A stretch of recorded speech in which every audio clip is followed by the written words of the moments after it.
Mariing nakakuyom ang mga kamao ni Hadis na pumasok sa loob ng kanyang sasakyan. Hindi makapaniwala paano nangyari napunta ang anak niya kay Dalichan. He has no idea how one of the triplets ended up with the man he hated so much. Only Ina can answer his dumb questions. Why? How did you manage to keep it a secret from me, Ina? Did you and Dali know each other before? Tanong ng isipan niya. Out of anger, he speed up the car. Huli na nang makita may kung anong tumawid sa kalsada. Athena's points of view. Nanay Nelia, hindi po ba sinabi ni Hadi sa inyo kung saan siya pupunta? Hindi kasi siya nagpaalam sa akin. Bigla naman siyang umalis nang dumating sila Helios. Tanong ko kay Nanay Nelia. Kinakabahan kasi ako. Gabi na pero hindi siya sumasagot sa matawag ko. Nakauwi na sila Helios pero wala pa rin siya. Saan kaya siya nagpunta? Ay naku ma'am, hindi niya po sinabi sa akin. Nagmamadali nga po kanina eh. Dala niya yung baso na pinag-inuman ng batang Helios. Sagot sa akin Nanay Nelia. Ganun po ba? Iniwan ko si Nanay Nelia pagkatapos kong ipagtimpla ng gatas ang kambal. Saka nagtungo sa silid ng mga ito. Nadatnan kong naglalaro pa rin ang dalawa nang pumasok ako. Napalingon sila sa akin. Nilapitan ko silang dalawa. Mama, pwede kaya na dito matulog si Hel? Tanong ni Eliana. Kaagad ako munot ang noo ko sa itinanong ni Eliana sa akin. Sinong Hel? Si Helios po. Tinatawag niyang Hel. Si Helios po, hindi po babad yun. Inusunting sabi ni Haden sa akin. Mas nilapitan ko pa si Eliana at kinabig palapit sa akin. Baby, mas mabuting Helios na lang itawag mo sa kanya. Huwag na yung Hel. Masama kasi sa panlinig, baby eh. Mukhang naintindihan naman ni Eliana ang sinabi ko dahil tumango ito. Okay po, mama. Pinaunom ko muna sila ng kanilang gatas bago pumanhik palabas ng silid ng kambal. Pagkatapos kong magpaalam sa kanila nang biglang tumunog ang cellphone ko na nasa aking bulsa. Hindi ko binibitawan dahil hinihintay ko tumawag si Hadis sa akin. Kapag kasi hindi ko na naman nasagot ang tawag niya, baka magalit na naman ang lalaking yun. Gusto niyang palagi kong nasagot ang tawag niya. Excited akong dukutin ang phone ko sa aking bulsa. Sasagutin ko na saat na ito kaagad nang makita ko si Mama Carmela ang tumatawag sa akin. Inaasahan ko si Hadis ang tatawag ngunit hindi pala. Si Mama Carmela pala. Ano kaya ang sadya niya? Bakit bigla siyang napatawag? Hello po, Mama. Sagot ko. Maingay ang sumalubong sa akin pandinig saka nagsalita ito sa kabilang niya. Athena, tila umiyak na sagot ni Mama. Mama, bakit po? Kinakabahan na tanong ko dito. Si Hadis, ganun pa rin ang boses nito, tila kinakabahan at nanginginig. Bakit po? Ano pong nangyari sa kanya? Nandyan po ba siya sa mansyon? Kinakabahan pa rin na tanong ko. Bakit pakiramdam ko may masamang nangyari? Dito kami sa ospital ng Papa Rafael mo. Nasa ospital ngayon si Hadis. Ramdam ko ang panginginig sa boses ni Mama. Maging ako ay napawang na rin ang labi at sunod-sunod ang kabog ng dibdib ko at ang panginginig na kamay ko ay hindi rin nagpalampas. Ano pong nangyari, Ma? Si Hadis po? Ano pong nangyari sa kanya? Isang katahimikan bago nasalita si Mama.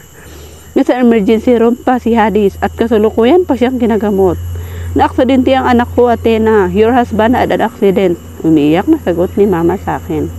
Muntikan ko na mabitawan ang aking phone. Habol hininga ako na paupo at tila nawala ng lakas na hawakan ang aking phone. Athena, narinig kong tawag sa akin ni Mama sa kabilang linya. Mama, saan po kayo? Sa hospital po kayo? Nanginig ang boses ko. Sa kaba na naramdaman ko kung anong mangyari kay Hadis sa mga oras na ito. Nandito kami sa Santo Tomas University Hospital, Athena. Sagot ni Mama. Alam kong umiiyak pa rin ito. Kaagad ako nagpaalam sa kanya na tapusin ang tawag niya. Kahit nanginginig ang katawan ko ay nakayanan ko pa rin na tahakin ang kwarto namin ni Hadis. Kaagad akong naligo at nagbihis saka ako nagpaalam sa kambal. Hindi ko muna sinabi sa kanila ang nangyari sa daddy nila. Ma'am, ano po nangyari kay Senyorito Hadis? Habol ni Nanay Nelia sa akin. Palabas na ako ng main door. Ang alam ko lang po ay nasa hospital si Hadis dahil sa aksidente ni Nanay Nelia. Malungkot na sagot ko dito. Diyos ko, mag-ingat ka iha, buntis ka pa naman. Bawal ka magpaka-stress, paalala ng Nanay Nelia sa akin. Maraming salamat po, Nanay Nelia. Aalis na po ako. Kayo po muna sana bahala sa kambal. Walang problema anak, ako na bahala sa kambal, basta't mag-iingat ka. Tuluyan ko na nilisan ang bahay at sumakay ng taksi. Ibinaba ako nito sa harapan ng ospital. Puno ng kaba ang aking dibdib nang lumabas. Huminga akong malalim bago ko inahabang aking mapa papasok sa loob ng ospital. Hinanap ko kaagad ang patient room ni Hadis. Nailipat na raw sa patient room pagkatapos ng treatment. Sunod-sunod ang paghinga ko ng malalim bago tuluyan nagmadaling buksan ang pintuan. Bumungad sa aking harapan si mama at papa. Habang si Hadis nasa patient bed, nakahiga. Nakapikit ang mata at nakabinda ang leg nito. Mama, kumusta po si Hadis? Kinakabahang tanong ko dito. Kaagad akong lumapit kung saan nakahiga si Hadis at hinaplas ang kanyang buhok hanggang sa kanyang mukha. Lumapit sa akin si mama. Thank God, he is fine now. Ang sabi naman nakita, mabilis raw ang pagmamaniho ni Hadis. Ang sabi naman ng mga doktor na puruhan ang ulo ng anak ko is a possibility that hindi natapos ni mama ang kanyang sasabi nang gumalaw si Hadis. Iminulat nito ng paunti-unti ang mga mata. Hadis, masayang lumapit si mama kay Hadis saka hinaplos sa mukha. Nanatiling nakatitig si Hadis kay mama. Nagkatitigan kaming dalawa nang mabaling ang tingin nito sa akin. Hadis, sambit ko. Hinawakan ko ang kanyang mga kamay at hinaplos. Who are you? Napaawang labi ko sa tanong nito. Mas lalo akong hinaplos ang kamay niya. Hadis, hindi mo ba ako Magtatanong ba ako kung kilala kita? Use your common sense. Hadis, she's your wife. Si mama ang sumagot para sa akin. Naibaling ni Hadis ang paningin kay mama. Sino kayo? Kumunot ang noon ni Hadis na tumingin kay mama. I'm your mom. Pakilala ni mama. Kiniro ni mama si papa. Siya naman ang daddy mo. Winaklin ni Hadis ang kamay kong nakahawak sa kamay niya. Dumating na rin ang doktor. Sinuri ang kalagayan ni Hadis. Hindi pa masyadong makagalaw si Hadis. Nang matapos tingnan si Hadis ay kaagad na kinausap ni mama ang doktor. Dok, hanggang kailan ganyan ang anak ko? Hanggang kailan siya walang memorya? Kailan babalik ang memorya ng anak ko? Sandali lang din ay babalik rin ang memorya ng anak nyo. Mrs. Dixon, kailangan lang makita siya ng bagay na magpapabalik sa kanyang memorya. Sa ngayon, ang alam lang namin sa findings, mga 2 or 3 months siyang hindi makaalala. At mas nakabubuti talaga kung may bagay siyang makikita na mahalaga or makapagpapabalik sa alaala niya para mapaladli ang pag-alala niya sa inyo. Now excuse us, paalam ng doktor sa amin. Sa puang noo kong tinignan si Hadis, mukhang matagal pa niya kami maaalala. Paano na lang? After 1 week, nakalabas rin sa ospital si Hadis. Ang napag-usapan ay didiretso na sa bahay si Hadis. Sumama naman si mama, si Papa Rafael naman ay umuwi na agad sa mansyon para asikasuhin ang dapat asikasuhin nito sa sariling negosyo. Kasama namin umuwi si mama sa bahay. Nang makapasok sa bahay ay sinalubong kaagad kami ng kambal. Daddy, sabay na tumakbo palapit sa kanilang daddy ang dalawa. Welcome home, Daddy. Masayang masaya na bati ng dalawa at naglabas ng banner. Tinitigal na ni Hadis ang dalawa, hindi niya man lang binuhat ang kambal. Naghihintay ang dalawa na kargahin niya pero hindi ito na ginawa. Gusto ko nang magpahinga, sabi nito. Didma niya ang kambal. Dinaanan lang ni Hadis ang kambal at sinuyod ang kaubuan ng malawak na sala. Pasensyahan mo na lang si Hadis, Athena. Hindi niya tayo naalala, kaya bumabalik na naman yung ugali niya. Ilang buwan lang naman at maalala rin niya tayo. Umapit sa akin si mama at ibinulong ito. Naintindihan ko naman. Hinarap ko ito. Naintindihan ko po, mama. Kaya lang po pati yata sa kambal nagbago siya. I heard mama side. Hindi rin yan magtatagal. Magbabago rin yung pakitungo ni Hadis sa kambal. Lagi mo lang ipaalala sa kanyang anak niya ang kambal. Tumango na lamang ako. Saka nilapitan si Hadis pagkatapos kong magpaalam kay mama. Hinawakan ko ang braso ni Hadis na ikinabigla niya. Kaagad siyang napatingin sa akin. Bakit ba parang nanibago yata ako? Ihatid na kita sa silid natin para makapagpahinga ka na. Sabi ko dito, ngunit kaagad kumunot ang noon niya. Natin? Katabi kitang matulog? Oo, sagot ko. Natila na dalawang isip pa. Mama, ano po nangyari kay Daddy? Bakit hindi naman lang kami niyakap or hinalikan? Ilang araw namin siya hindi nakita, tanong ni Haden. Si Eliana naman ay alam kong galit na sa daddy niya dahil sa mga tingin nito. I hate you, Daddy. Binabawi ko na bigay ko ng puntos sa'yo. Sigaw ni Eliana at saka tinakbo ang hagdanan. Natulala na lang si Hadis. Ganon din si Haden. Parehong umiiyak ang dalawa na umakyat sa taas. Napatingin kaagad ako kay Mama Carmela, saka sinundan sa itaas ang kambal. Naglock pa ng pinto ang mga ito. Aliana, Haden, pakibukas ng pinto, nak! Habang kinakatok ang pintuan. Ilang beses ko pa ginawa iyon bago bumukas ang pinto. Bumukas sa akin si Haden, pinunasan nito ang pisngi na may mga bakas na luha. Nagsulyapan ko naman si Eliana, nakadapa ito habang makasubsob sa una ng mukha. Rinig na rinig ko ang pagkikbi nito. Haden, lumuhod ako para makabantay si Haden. Pagpasensyahan niyo na ang daddy niyo. Merong sakit si daddy. Hindi niya tayo naaalala. Paliwanag ko kay Haden. Talaga, mama? Hindi niya tayo naaalala? Bigla naman nagsalita si Eliana. Bumalik ang tingin ko kay Eliana na ngayon ay nakatingin na sa amin ni Haden. Hinawakan ko ang kamay ni Haden, saka ko siya sinama palapit kay Eliana. Hindi tayo naaalala ng daddy niyo, pero huwag na kayong mag-alala. Dahil after 2 months or 3 months, mahalarat din tayo ng daddy niyo. Hinaplos ko ang buhok ni Eliana. Matagal pa po, nakangusong sabi ni Eliana. At least, mahala tayo ni daddy, sagot naman ni Haden sa sinabi ni Eliana. Bumuntong hininga na lang ako habang pinamagmasdan silang dalawa dahil malungkot ang kanilang mga mukha. Kung kailan love ko na si daddy, saka naman siya nagsakit. Hindi niya na ako maalala, pero bukas kukulitin ko si daddy, sambit ni Eliana. Hinaplos ko muli ang kanyang buhok. Kumain na ba kayo? Opo, kumain na po kami. Pinagandaan nga namin ni kuya ang pag-uwi ni daddy eh. Kaso nga lang, din niya kami maalala. Nakangusong sagot ni Eliana. Ngumiti na lamang ako, saka ko nila ang kumot. Matulog na kayong dalawa. Alas 7 na ng gabi, bilin ko sa kanila. Saka ko sila pinagtabi at kinumutan. Good night, ma'am. Sabay pa nilang bati sa akin. Good night, mga anak. Hinalikan ko ang kanya-kanya nila manoo. Hinintay ko muna ipikit nila ang kanilang mga mata at talagang tuluyan na sila nakatulog. Saka ako lumabas. Ibinilin ko muna sila kay nanay nila. Pinatamahan ko ang mga ito sa kanilang silid. Bumaba ako at nadadan ko si mama sa sala. Mukhang aalis. Gising pa ba ang kambal? Tanong ni mama nang makalapit ako. Tulog na po, mama. Hindi ko na pala sila makakausap. Kailangan ko umuwi ngayon, Athena. Ikaw na muna ang bahala kay Hades. Pasensya na, iha. Hinaplos nito ang aking mga palad. Ako na po bahala kay Hades, mama. Huwag po kayo mag-alala. Kayang-kaya ko po ang kasungitan niya. Nakaya ko nga po noon, ngayon pa po ba? Nakangiting sabi ko dito. I know, Athena. Pareho kami nagtawanan. Saka tuluyan na ito nagpaalam na umuwi.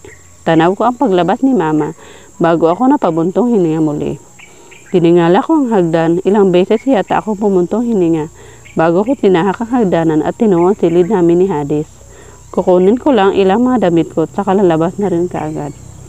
Nang buksan ko ang pinto ay nadatnan ko nakaupo sa kama si Hades. Unti-unti akong lumapit sa kanya. Alam kong alam niya nandito ako. Napalingon ito sa akin.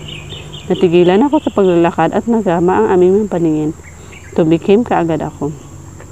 Kukunin ko lang ilang damit ko. Huwag ka mag-alala, hindi ako tatabi sa'yo. Sabi ko dito, saka ko tinahak ang wardrobe. Kinuha ko lang ilang damit ko at pantulog, saka bubalik sa kinaroonan ni Hades. Pagbalik ko, nanlaki kaagad ang mata ko sa nadatnan ko. Nakataas ang isa niyang kamay at saka hawak ang aking itim na panty. Hades, bakit mo hawak ang panty ko? Shouldn't be the one to ask you that. What kind of woman are you? Pakalat-kalat yung underwear mo. Mukhang kahubad mo lang dito. Mas lalong nanlaki ang mata ko nang ilapit na ito sa kanyang ilong at inamoy. Napalunok ako ng maluto. Oo nga, kahubad ko lang noon kanina. Sa pagmadali ko na makapunta ka sa hospital, hindi ko na yun nailagay sa labahin. Pasensya na, nagmamadali kasi ako kanina. Kaya hindi ko na ilagay labahin, sabi ko dito. Sinimulan kong lumapit sa kanya para agawin iyon muli sa kanya. Ngunit inilalayo niya ilang ang kamay niya sa akin. Hades, akin na. No, matigas na sagot nito. Bakit ayaw mong ibigay sa akin? Nag-enjoy pa akong amuyin. Ngumisi ito, mas lalong nanlaki ang mata ko. Akala ko nawalan ka ng alaala. Kami lang pala ang nakalimutan mo, pero yung ugali mo, ganun pa rin, sabi ko sa kanya. What do you mean? Ay ibig kong sabihin, alaala lang nawala sa'yo pero pervert ka pa rin, asar ko dito. Naningkit ang kanyang mata sa sinabi ko. Tila nagalitan narinig ko na komento ko. Kung ako lang tatanungin, paano kita nagustuhan kung wala pa sa kalingkingan mo ang tipo kong babae? Masungit na sabi nito sa akin. Pinalabas ko sa kabilang tenga ang narinig ko. Palalampasin ko ang mga sinasabi mo dahil iniintindi kong hindi ka makalala. Pero kapag ako nainis sa'yo, iiwan kita. Hindi nasabi ko sa kanya. Then go. Nagtimpi ako. Tinaasan ko pa ang pagtitimpi ko. Lalabas na ako. Tawagan mo na ako sa phone ko kapag may kailangan ka. How can I call you if I don't know your fact number? Napakamot ako sa aking ulo. Saka lumapit sa side table. Ginuha ko ang nakadisplay na notebook at ballpen. Saka ko isinulat doon ang number ko.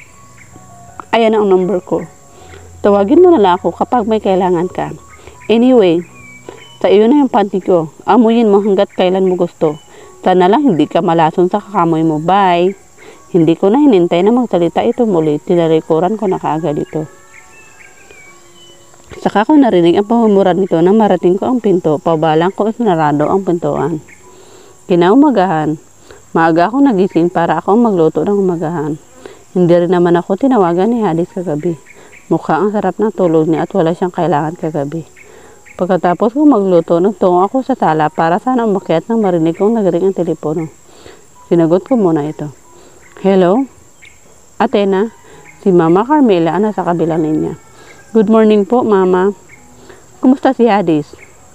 Iyon po, masugit na po ulit. Natawa ito sa kabilang linya. Athena, may mga gamit pala na sa kotse ni Hadis. Pinahatid ko na dyan sa bahay niyo. Pinadyang shop ko na kasi ang kotse ni Hadis at may ilan daw na gamit na nakuha. Kaya dyan ko na ipanahatid baka sakaling makatulong sa papabalik na alaala ng anak ko. Ano po kaya yun, Mama? Napaisip tuloy ako. Pero sa huli, nagpasalamat na rin ako kay Mama. Hintayin ko na lang po na may hatid dito, Mama, sabi ko dito.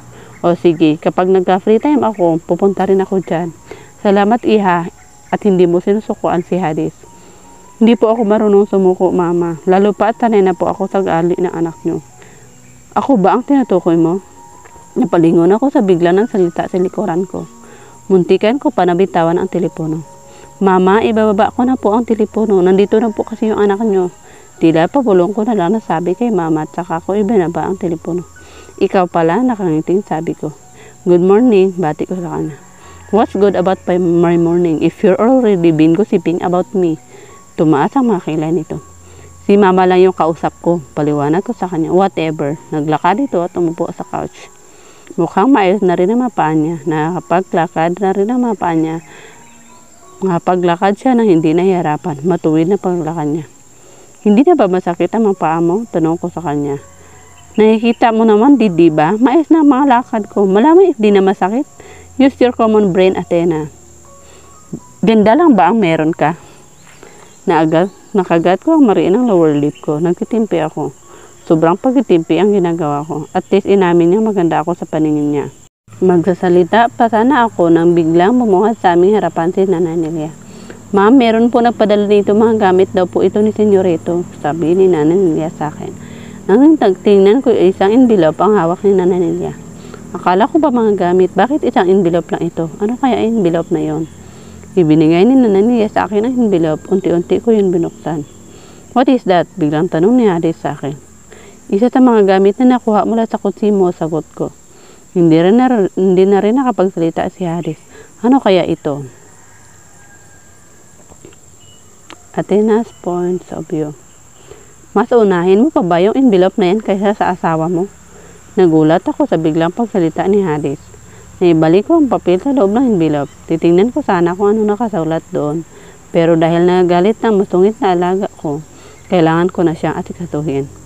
Nagpakawala ako ng buntong hininga bago ko siya hinarap. Dadalhin ko lang to sa silid mo. Pagkatapos ayusin ko na sa mesa ang breakfast mo. Kung nagugutom ka na, nandyan si Nanay Nelia. Siya na lang muna ang mag-iskaso sa'yo. Rekomenda ko, sinumaan niya lang ako ng tingin. I want you to do it for me, he replied. Okay, tumatango na lang ako. Saka nagpaalam na umakyat muna para ihatid sa silid namin ang envelope. Baka kasi importante sa kanya. Hindi pa siya nakalala kaya baka kapag nakala na siya, ay hanapin niya ito. Pagmalik ko sa dining, kaharap na ngayon ni Hadis ang kambal. Natitigan lamang ito at walang nagsasalita. Tila nakikiramdam sa isa't isa. Daddy, bakit ang sungit niyo? Tanong ni Aliana. Hindi nakapagsalita si Hadis. Ang sabi ni Mama, mayroon kayong sakit. Patuloy na sabi ni Aliana. Napatingin sa akin si Hadis. Nagkibit balikat ako at saka tinungo ang sin. Hindi pa nakaayos ang pagkain sa mesa, unti-unti kong dinala sa dining table ang mga pagkain. Habang inaayos ko, bumulong naman sa akin si Nanay Lilia. Ano kaya ang trip ni Senyorito? Bakit kaya ayaw niya ako ang mag-ayos ng mesa? Ang sabi, hintayin ka raw at ikaw ang mag-ayos ng pagkain niya. Pabulong na sabi sa akin ni Nanay Lilia. Sinulyapan ko si Hadis na ngayon nagsisimula ng kumain. Intindihin na lang po natin, Nanay Lilia. Baka kasama sa pagkawala ng alaala niya ang mga trip niya, sabi ko na lang dito. Tila kinikilig naman na itinulak ako ni Nanay niya. Pero aminin mo, kahit ganyan iyan si Senyorito, nakakilig pa rin. At least ikaw pa rin ang gusto niya mag-alaga at mag-asikaso sa kanya. Kahit hindi niya man aminin sa sarili niya iyon, ikaw pa rin naman ang gusto niyang makita kahit nawalan siya ng alaala. Tukso sa akin ni Nanay Lilia. Kung alam niyo lang po, Nanay Lilia, pinaalis niya nga po ako kagabi sa kwarto namin. Ayaw niyo po ako makasama, Nanay Lilia, pinagtabuyan niya ako. Muli ay sabi ko dito. Talagang hindi na mawala sa ugali ni Senyorito Hadis yan. Pinagtabuyan ka rin naman yun noon, pero naghabol naman. Ay nako, makaalis na nga muna para mabigyan kayo ng space. Ramdam kong kinikilig ang bawat pangiti ni Nanay Lilia. Sinulyapan ko si Hadis na makaalis si Nanay Lilia, saka umupo sa tabi nito. Napatingin siya sa akin, pero sandali lamang iyon. Habang kumakain kami, nakamasid lamang ako sa bawat kinikilos niya. I noticed that he was simple putting food on Liana and hadn't ate.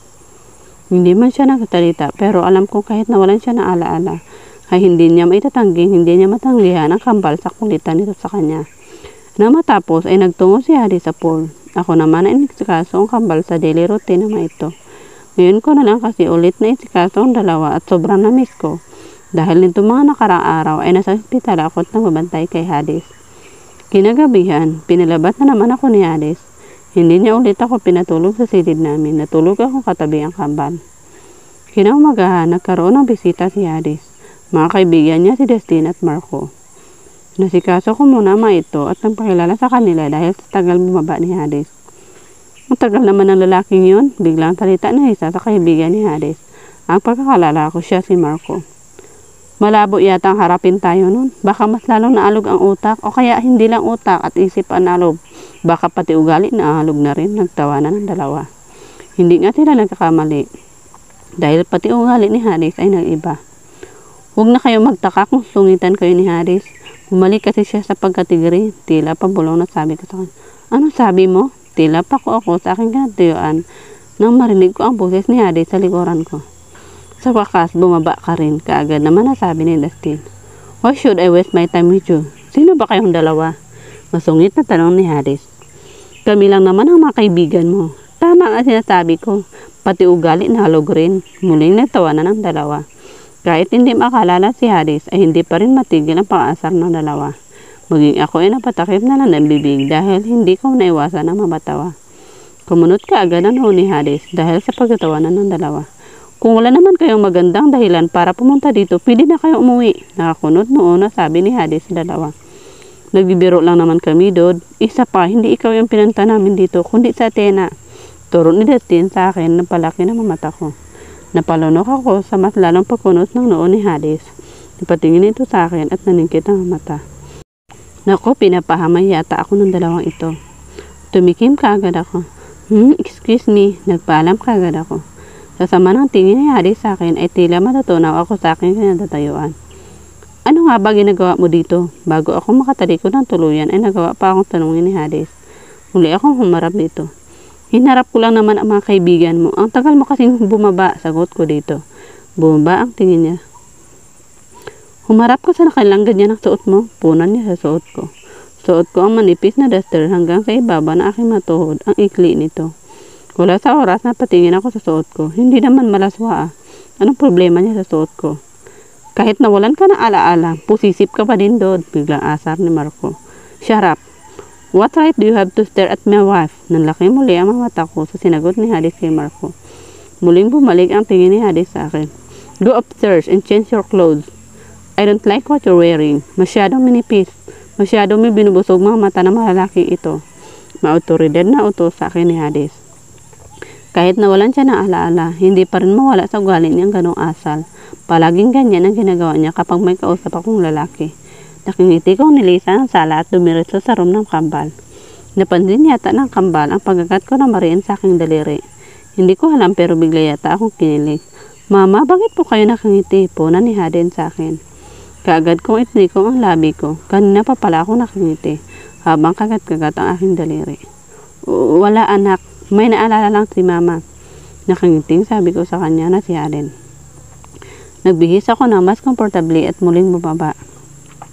Iniwan ko muna ang dalawa sa kanilang silid. Abala naman ang maito sa paglalaro. Dumirito ako sa kusina para ipaghanda ng merinda ang mga kaibigan ni Hadis. Nang madatnan ko, nagkatawanan na ang maito. Nang makalapit ay nilapag ko sa table ang dala kong merinda. Ipinagtimpla ko silang tatlo ng Diyos at tinawan ko rin sila ng cookies. Magmerinda muna kayo, pagyaya ko sa kanila. Kaagad ang tinikman ni Dustin ang ginawa kong cookies. Wow, sarap nito, kuminto kaagad ni Dustin sa gawa kong cookies. Kaya nga nagustuhan ng kaibigan natin eh. Bukod sa bata pa si Athena, maganda, siksi at masarap, masarap magluto. Bawi kaagad ni Marco nang samaan siya ng tingin ni Hadis. Sumilay ang ngiti sa labi ko. Kaibigan pa talaga ang maito, panay kasi ang paasar nila kay Hadis. Idagdag mo pa ang swerte na nitong kaibigan natin kay Athena. Akalain mo nakabingwit na mas bata habang siya lumagpas na yata sa kalendar. Muling nagtawanan ang maito. Mas lalong tumama ang tingin ni Hadis sa dalawa. Balak niyo bang dalawa na galitin ako? Do you want to drag you out of my fucking house? Inis na sabi ni Hadis sa dalawa. Kaagad nagpisay ang dalawa. Sakali lang naman na bumalik ang alala mo kapag kinukulit ka namin. Ganito kaya tayo noon. Paliwanag naman kaagad ni Dustin. Hindi nakapagsalita si Hadis. Nasa hot seat siya kasi siya ng dalawa. Muling tumingin sa akin si Hadis. Athena, didn't I tell you to go back up, sir? I don't want you here. Go back to our room. Hadis told me strictly again. Hindi ako nakapagsalita at saka muling nagpaalam na lang sa kanila. Kapag gusto niyo pa ng cookies, humingi na lang kayo kay Nana Nilia. Meron po natitira doon. Tungon ko sa kanila. Wala ka bang balak na tirahan ako? Kaagad naman na tumabat itong si Hadis. Akala ko ba ayaw mo ng cookies? Hindi mo kasi tinitikman yung dala ko dito. I'm not in the mood to eat. Isa pa, naalibaran ako sa pagmuha ng dalawang to. Tuloy ni Hadis sa dalawa. Masyado kang hard sa amin dalawa, Hadis Dixon. Masyado naman kaming gwapo para malibaran ka sa pagmumukhaan namin dalawa ni Marco. Hanggang ngayon, hindi pa rin tumigil si Dustin sa pang-asar kay Hadis. Nagbabangayan sila nang tumalikod ako. Natawa na ako habang tinatahak ang hagdan. Ganun pala sila magkakaibigan, palaging nakaasaran. Talaga bang hilig nilang asarin si Hadis?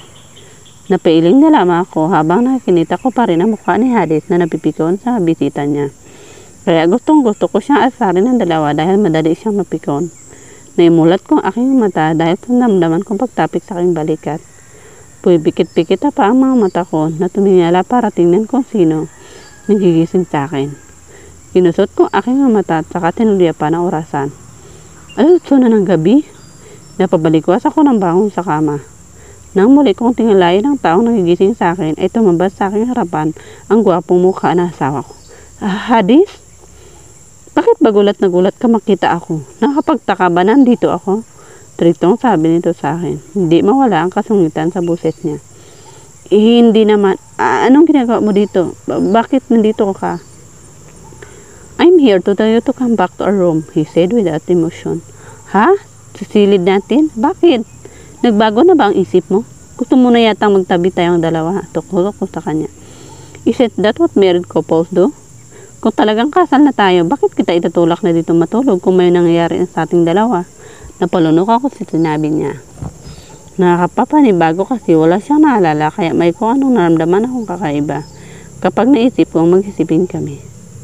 Tumuyo ka na dyan at sundan ako sa silid natin. Magkapangsad ako sa iyo, masakit ang likod ko, saad niya at saka ito tumalikod at nalakad palabas. Nanatiling nakawang lang ang labi ko hanggang sa mula siya sa paningin ko. Nabalik rin ako sa aking sarili makalipas ng ilang minuto kung pagkatulala. Hinanap kaagad ng mata ko ang kambal, ngunit wala sila sa loob ng silid na ito. Nasaan kaya ang dalawa? Lumabas ako pagkatapos ng mag-ayos ng sarili ko. Naglagay ako ng pulbo at naglagay ng pulang lipstick. Hindi masyadong makapal ang pagkalagay sa labi ko. Tamang-tama lang ang pagkapula ng labi ko. Nang makalabas ay nakasalubong ko ang kambal kasama ni Nana Nilia. Mama, gising na po pala kayo. Hindi na po namin kayo ginising ni Kuya kasi ang sarap po ng tulog nyo eh. Kaagad na sabi sa akin ni Liana. Kumain na ba kayo? Tanong ko dito. Yes po, kasabay po namin kumain si Daddy. Ang bait niya nga po sa amin ngayon eh. Sinubuan niya ako, si Kuya Hadin. Inasikaso niya po kami, Mama. Kaya sabi ko, bigyan ko ulit siya ng 5 puntos. Ngumiti lang po siya, Mama. Nakalala na kaya si Hadis. Sandali ako natahimik.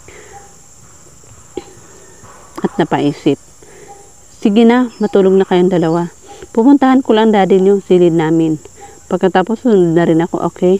Okay po, Mama. Good night po. Yumuko ako para mahalikan ni Liana at Hadin ang pisngi ko. Ganon din ako. Ninalikan ko rin ang pisngi ng dalawa. Tinatahak ko ng pasilyo patungo sa silid namin ni Hadis. Nang buksan ko ang pintuan ay tahimik ang bumuhat sa akin. Ang tagal mo? Ay kapre, napasigaw ko na wala sa oras. Dahil sa biglang pagsalita ni Hadis sa kama. Natakpan kasi ng kumot ang kanyang katawan habang nakatulukbong.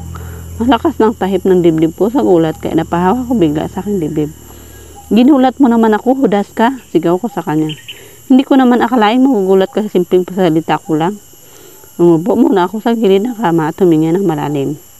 Pinapakalma ang sarili dahil sa bilis ng paghinga ko. You okay now? Muli sa pagkadapan niya ay medyo umalis siya sa kumot at kita akong pag-aralan nito sa mukha. Bumaba ang tingin ko sa abs nito nakabalandrap na sa aking paningin. Pas bumaba pa sa puso nitong medyo mabuhok, napalunok na lamang ako. Wala ba siyang suot na kahit na ano? Are you done? Tumagilid dito at tinukod ang mga siko sa kanyang ulo.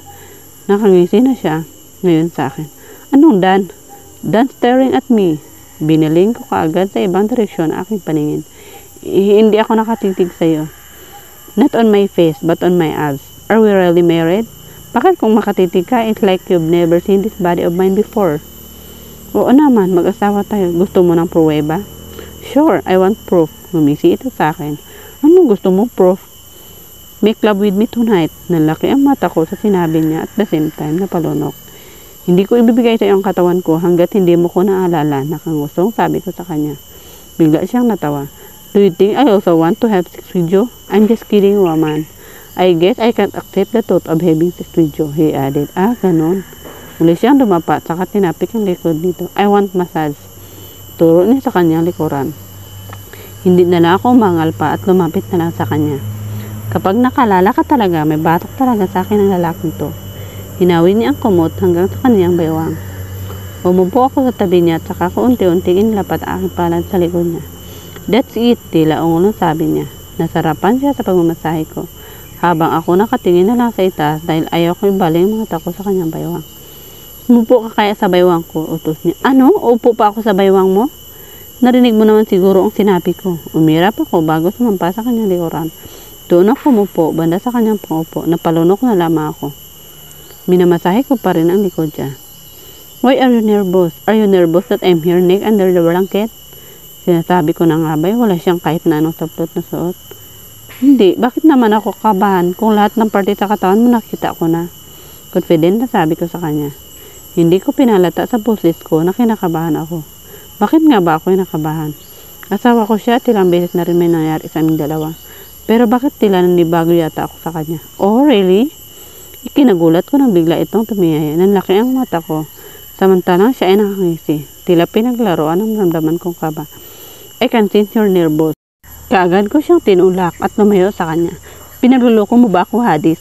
Kung sa tingin mo bibigay ako sa pinagkagawa mo sa akin, pues nagkakamali ka. Tinarayan ko ito at saka tumayo sa kama. Talagang hinahamon ako ng laking ito. Ako yung pinagluloko niya. Akala ba niya ibibigay ko sa kanya? Pumasok ko sa banyo at naglinis ng katawan. Paglabas ko tanging tuwalya ang nakatakip sa aking katawan. Sinadya ko talagang tuwalya ang suot palabas ng banyo. Titignan ko lang naman magiging reaksyon ng asawa ko na hindi magkaalala. Baka dito sa gawin ko makaalala siya bigla. Lieutenant kong nagbabasa ng libro si Hadis. Nakabihis na rin to habang nakasandal sa headboard ng kama. Sinadya ko talagang isuot ang pinakamanipis sa lingerie ko. Hindi ko inasahang may isuot ko pala ito ngayon. Lumabas ako at naglakad palapit sa kinaroonan ni Hadis.